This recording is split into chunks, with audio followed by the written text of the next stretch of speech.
Already, we're getting ready for next year in 2025 for college football. Welcome on into the S2, the College Football Nightcap. I'm your host, Lucas Hill. We're going to get a good little insight on everything that went down on Vikings and Rams. We'll also talk a little bit about some drama going on in Gainesville.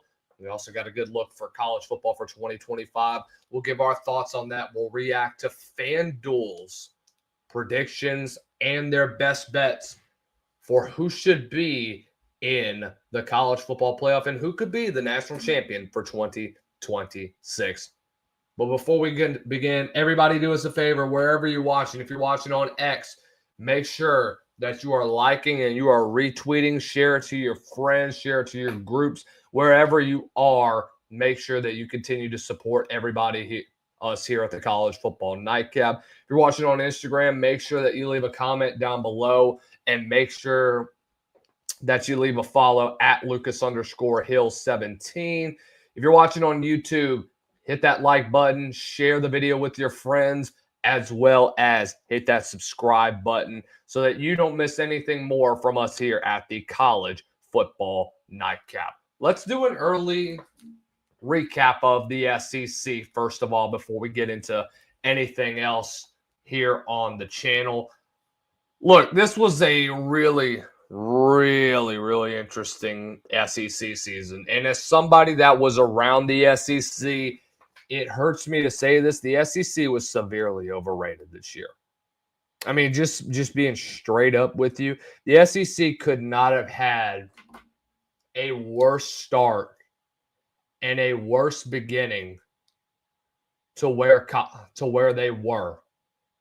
Because you start the season going into the month of October and you're like, all right, well, this is going to be another one of those crazy years. Georgia's going to be just fine, even though they lost to Alabama, game of the year. It's going to be a dominant SEC. There's going to be 4 or 5 teams in the college football playoff. And then when you come down to the end and you have so many upsets that went on in the SEC, you had so many surprises that the SEC got to see throughout this year. And it was just flat out unbelievable with what we got to witness throughout the SEC. And it was amazing getting to see some great football that was played.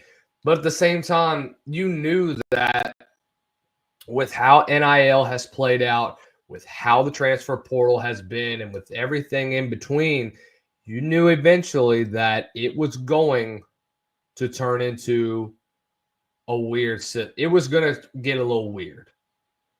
It was going to get interesting down the stretch.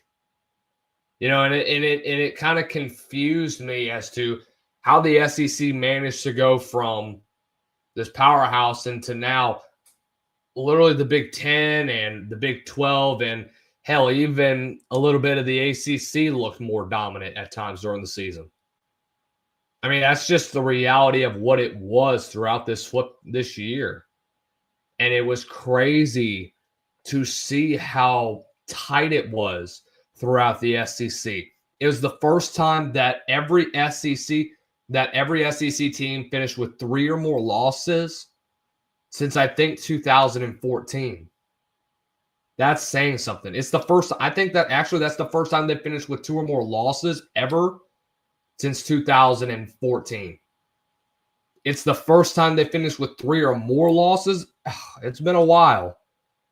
But that was just a crazy, crazy season that we got to witness from the SEC and from all of college football. This is just one of those seasons that you really weren't expecting, with the drama that happened with the NIL, with everything going on at UNLV. Even with all that drama, it was just incredible. See it, how we got to watch how the portal and how these NIL contracts really opened the gate for more opportunities for people outside the SEC to get themselves into a position to be a contender for a national title. It was just that type of season. And it was so odd to me that it was truly incredible to say the least. And it's one where not everybody was expecting it, but I do know that it was only a matter of time before this came. It was only a matter of time before you were going to see the reign of terror kind of end a little bit. You know what I mean? It was going to end up being like that. So let's kind of go ahead and let's see if anybody's coming in. Nope, nobody yet. But let's kind of dive into the Rams and Vikes right now. So far, Rams lead Vikings 27-9. I mean, it's just a straight blowout at this point, guys. It's bad. It's really, really bad, to be honest with you. It's kind of embarrassing as well. You know, and you've seen how Sam Darnold has played in this game. And he honestly, has he played bad? Not really. He's just hasn't made the correct decisions at the right times. I mean, he's gotten sacked 7 times throughout this game. He got sacked 6 times in the first half. It was incredible to me that he was able to be around throughout all this.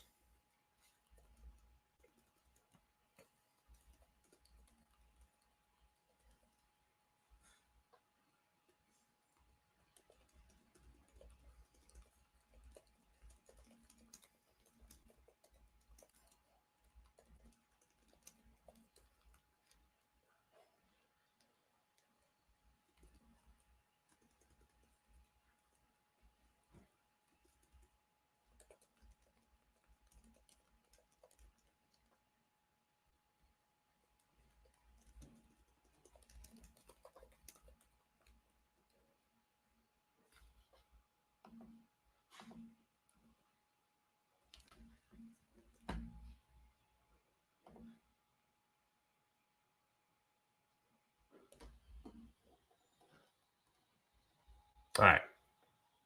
So one of the great things that we've been able to see throughout college football is really, really fun. And I think what's unbelievable is, you know, what with so much that has gone on throughout already, this offseason has been pretty insane, which honestly I'm not surprised about. Love you, baby. Love you so much. You're the best. Love you with all my heart. Love you, Afton. Love you. I got 29 people in the stream. Well, actually 30, including you. Oh, wait, I didn't do the heart right. Okay, there we go. We're done. But anyways, let's kind of go back to our conversation about what's going on in LA right now. Everybody knows about the wildfires that's going on there, which honestly blame your people that voted for Gavin Newsom. Regardless, this was a blowout before this game started. I knew coming in that how Minnesota had performed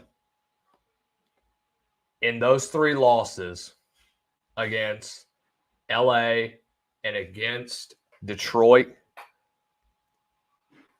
I mean, there was no way you could really convince me that they were going to be still in this football game. What is your best win? Against the Green Bay Packers? Against the Eagles in preseason? I mean, what really was your best win this year? You beat the Packers twice. Great. Cool.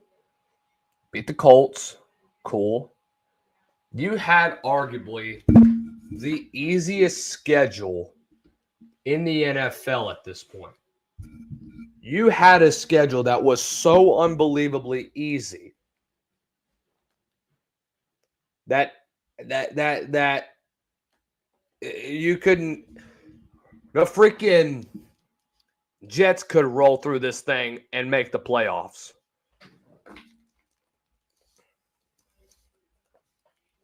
And it's so incredible to me that people are genuinely surprised that the Vikings are playing like this. Because it's been like this all season. You haven't played anybody. The Packers, sure, that's a team that you played. You didn't really look that great against them either. Against the Lions, the second time, dude, Detroit would whip your... Dude, Detroit had their way with that roster. There was no freaking way you would have been able to contend with that roster. It was just so unbelievably bad how this game has gone through. Your offensive line has had a complete meltdown. Congratulations, you're the first 14-win team that's about to get knocked out of the wild card because your team is so overrated. You've been sacked 6 times throughout this football game. You've only put up 208 yards of offense. And is anyone really surprised? Because they shouldn't. Nobody should genuinely be surprised about what you have seen so far in this throughout this game. And to be honest with you, if you are, you need to take a second look at where this Vikings team is. There is still a lot of problems within this organization. It's been that way for the last 4 or 5 years. I love Kevin O'Connell. The problem with them is that your front office has failed you. You have failed to surround yourself with a consistent quarterback. You failed to surround yourself with a consistent offensive line that has literally gotten destroyed against this Los Angeles front. Jared Verse is having a day. I mean, you can't adjust to anything. You're getting beat off the edge. You can't read blitzes. Your offense is just so out of whack. And it's so funny to me seeing this. It's unbelievable. So if anybody's surprised that the Vikings are playing like this, really don't be. Just don't be. Because this has been going on for the last several weeks. This has been going on for, God, I don't even know how long now. It's just bad. And something needs to change. And if it doesn't, it's going to get worse. All right. Let's continue on with our show today.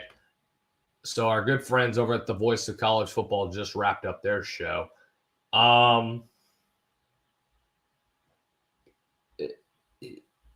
If you're really... So what do you need to do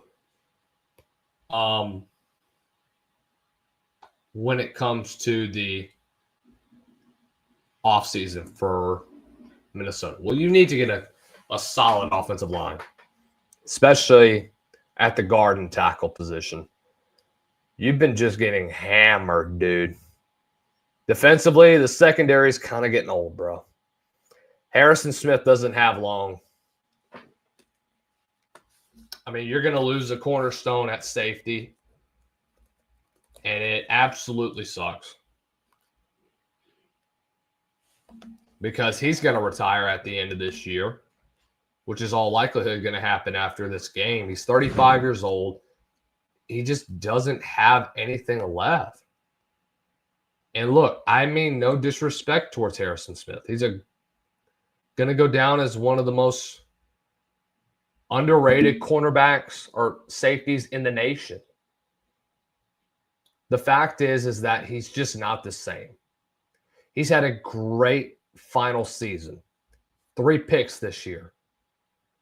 After having only 6 the last 3 years.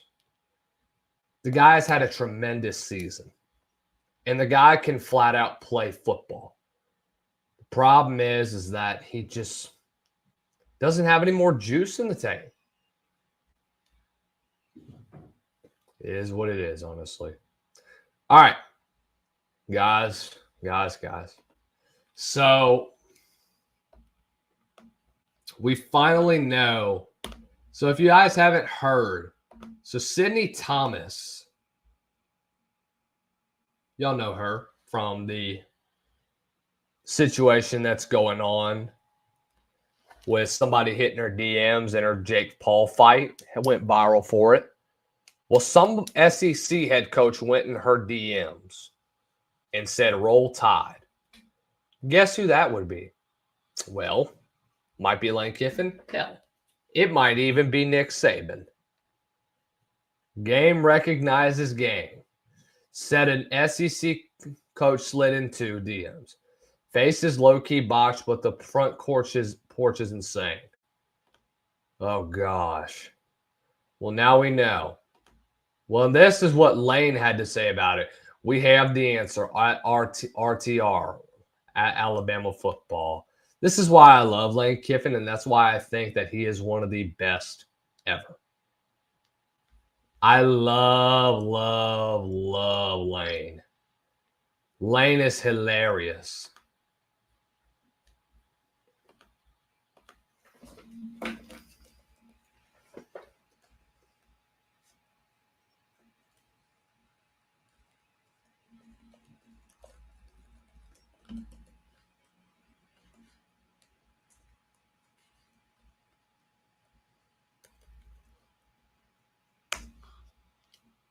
Hey, I mean, that's just Lane for you, bro.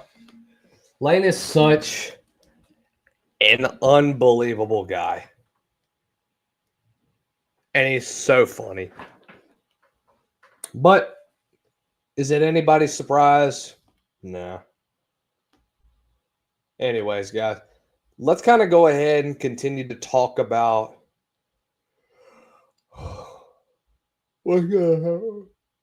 with that Sidney Thomas situation. Is anyone really surprised that it would either be Lane? Everybody was thinking Lane. I'm sure Nick might have, but I've never seen him on social media, so I mean, we all know who it is though. We can act like, oh, it was Saban, it was this. No, it wasn't.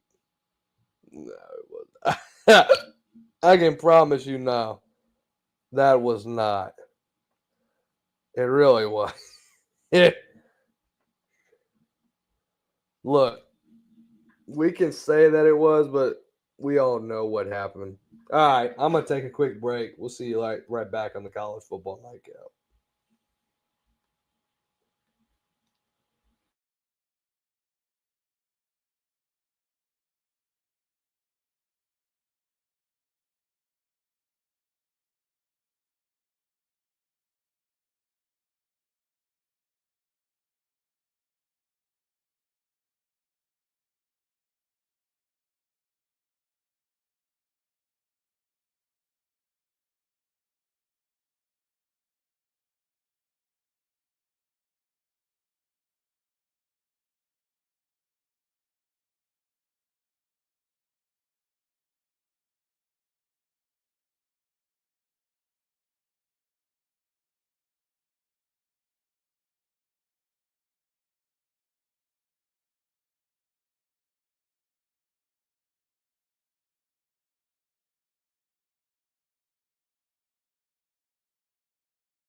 Drama in Gainesville. Let me ask you guys this. So, the biggest story that I think right now is going through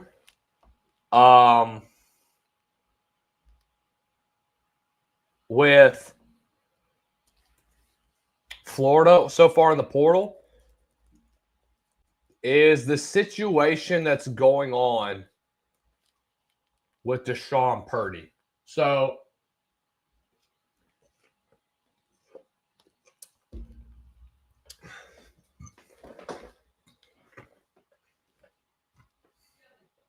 apparently, according to On3's Keith Nyber, there was a lot of crap. He works with Gators Online at the moment. So, the signed Florida documents by Charlotte quarterback transfer Deshaun Purdy, who inked with the Gators on December 22nd, has now been withdrawn. This means that he will re-enter the transfer portal. So the hope for him was that he could challenge for the number 2 spot behind DJ Lagway and then compete for the starting job in 2026. Did good as a true freshman, and they believe that his ceiling is very high. But quarterback was still a big need for them. This was a quarterback room that had only, as the only options, you've got a young dude in Tramel Jones, and then you bring in your 2 walk-ons in Clay Millen and Aiden Warner. So is that it's huge. I don't know what happened, to be honest with you. I don't understand what really happened. It doesn't really make sense. Yeah, he was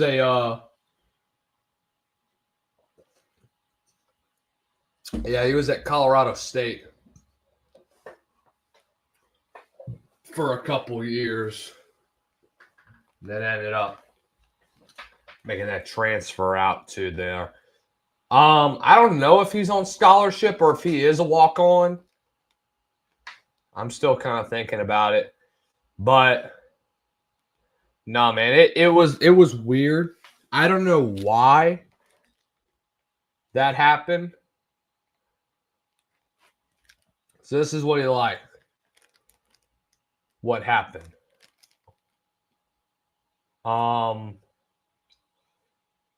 It is weird. So he withdrew his papers. Does that make any sense? It just doesn't seem to resonate with me about what's all going on with this. I mean, if anybody can really explain it to me, that's a Florida fan and that kind of knows the portal a bit more than I do. Is there a reason why he left? I mean, I just don't get it. Doesn't really make any sense, man. I mean, guy's a dang good athlete. And I think that if you can plug him into a system where he can succeed, I mean, like they mentioned, the guy has a high ceiling as a young dude. And the guy can flat out play. But I don't know what the deal was. I do hope that he can be able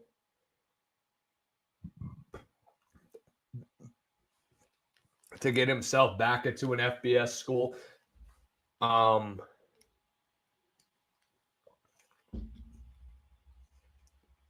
am really curious to see where he does go. Curious to see if he stays down south near the Florida area or if he just transfers elsewhere. But I do think more money was involved. I think the NIL collective was involved as well. And so there's no telling, man. So, which brings me to my next point about NIL. It has killed high school football. If you are not a 4 or 5 star, and I mentioned this plenty of times throughout the season, if you are not that, you are putting yourself in a bad situation. You're putting yourself into a position where nobody can really do anything about it.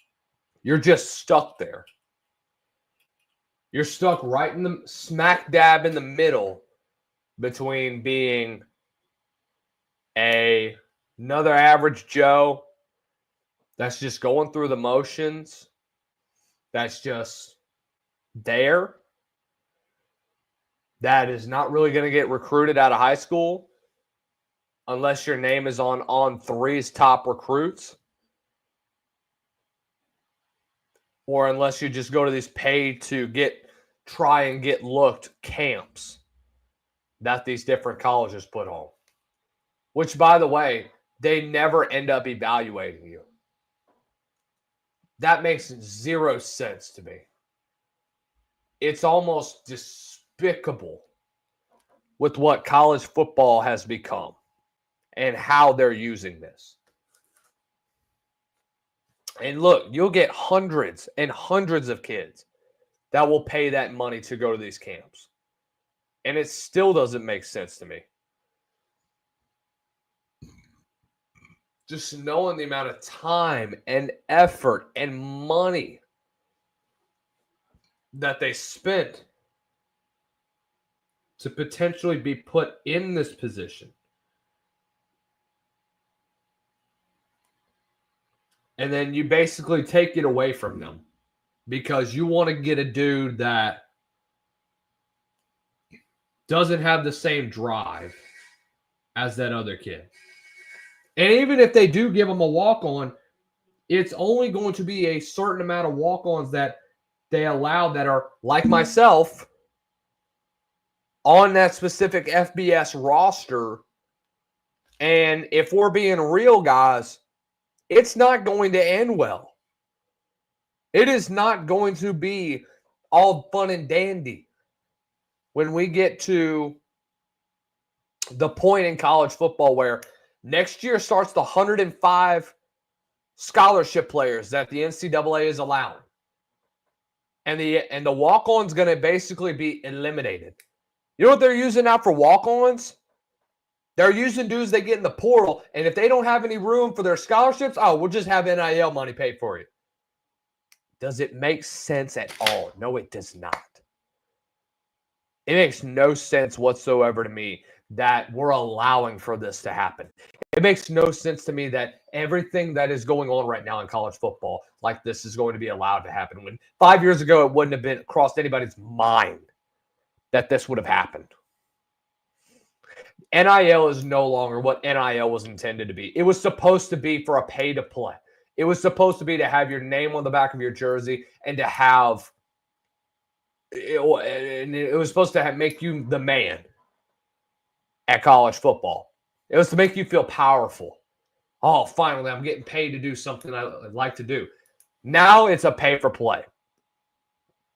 You want X amount of dollars just to go play at a different school. That's what the transfer portal and what NIL has brought. And whether you like it or not, somebody has to come out and be honest about this. Because this is getting out of hand. It's ridiculous and it's ludicrous seeing how this is being allowed now at the NIL level or at the NCAA level. It's almost despicable, bro. And it's so incredible that we have that, man. Just absolutely ludicrous seeing how this went on, guys. So, well, let's continue on. So the Dallas Cowboys have just ended up firing Mike McCarthy. The likely candidate right now has to be, if we're being honest, Deion Sanders. So a source told ESPN from Todd Archer, who I think is covering said Cowboys. Yeah, he's been covering the Dallas Cowboys since 2003. So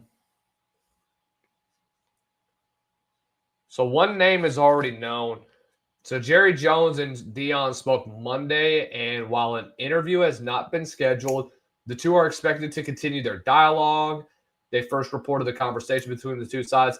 He was actually linked to a Cowboys job that wasn't even open in the fall. So he says he's happy where he is. He's got a kickstand down. That means he's resting. He's good. I'm happy. I'm excited. He had a 5-year, $29.5 million contract when he was hired at Colorado in late of 2022. After that run at JSU, he'll be entering year 4. Yes, he'll be entering year 4 of his 5-year deal. So we'll see what happens. Per the NFL's Rooney Rule, the team must interview 2 external minority head coaching candidates in their search. But I do think that there's going to be more that the Dallas Cowboys are going to look forward to. Seeing Prime in the NFL is not out of the ordinary.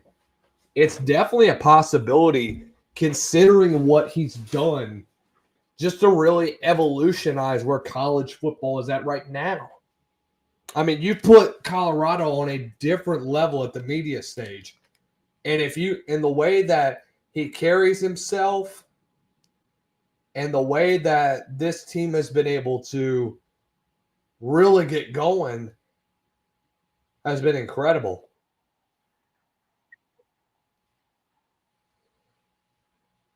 So I'm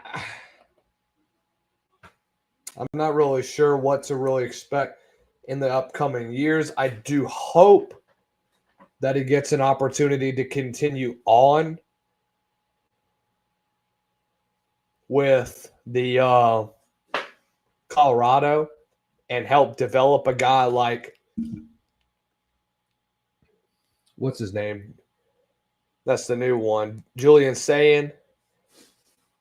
But hey, it's anybody's ball game with what he's going to do.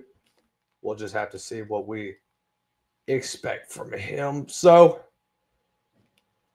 it's definitely a stretch. Just seeing what we have to deal with and seeing what what will happen in the near future. So,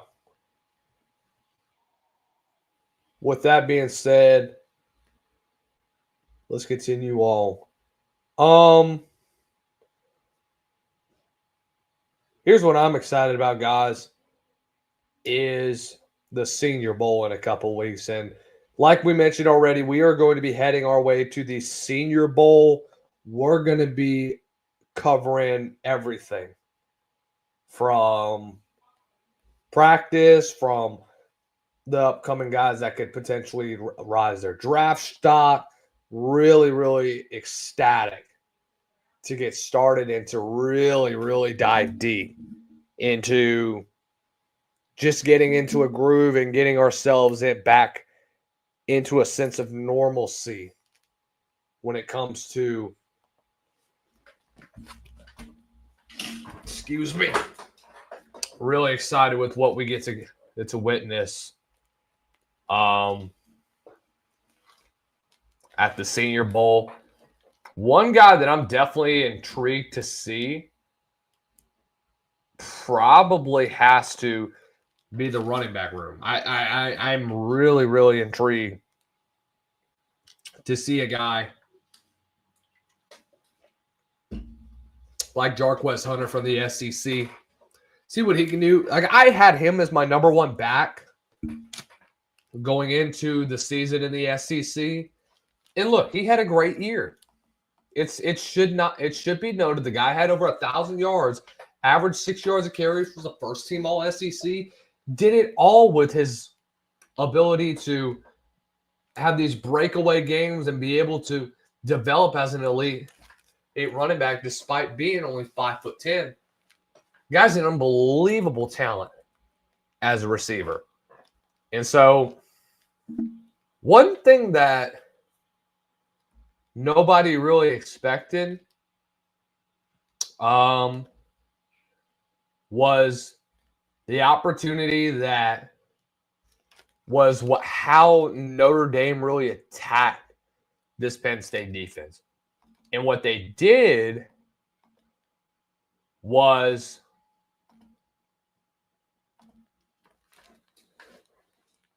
just being able to shut down their overall ability to run the football.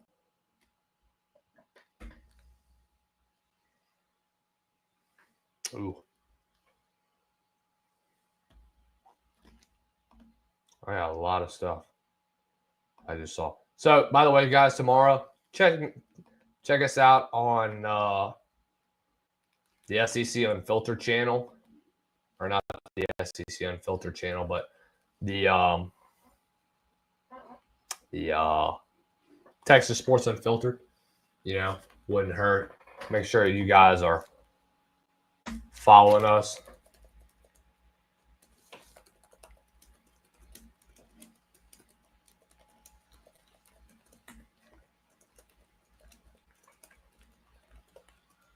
I'm really, really excited to see where Notre Dame tries to attack Ohio State, especially with what Texas tried to do, playing too high, being able to try and shut down a guy like Jeremiah Smith. Seeing how that linebacking core does to try to put pressure on Will Howard. Because, dude, Will Howard was letting it rip last week against Texas.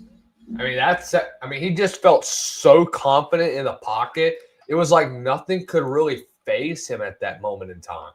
It was like nothing. He didn't really care what happened whenever he released the football. It just did not matter at all to him. And I really, really think that he has so much more left in the tank. I'm excited to see what Marcus Freeman's defense is able to do there. And how does Ohio State manage to adjust? By the way, Instagram, I'll go ahead and end the live stream there. Y'all have a great night. How is their ability to just be able, or just being able to adjust on the fly and not really let anything phase them, despite all the struggles that they've had recently on offense, and their ability to continue to play at a high level and rely on their defense. And I think that's been the cornerstone of where Notre Dame has been so dominant, is they've been able to take over games and put their offense in good field position because their defense has been able to generate turnovers. Can they do the same thing against Ohio State? We'll have to see. By the way, Ohio State, Texas, Oregon, top three teams that are going to be possibly vying for the national title in 2026. Guys, we're going to go ahead and wrap it up here in the College Football Nightcap. We will see you all tomorrow. Y'all have a great rest of the day. Later.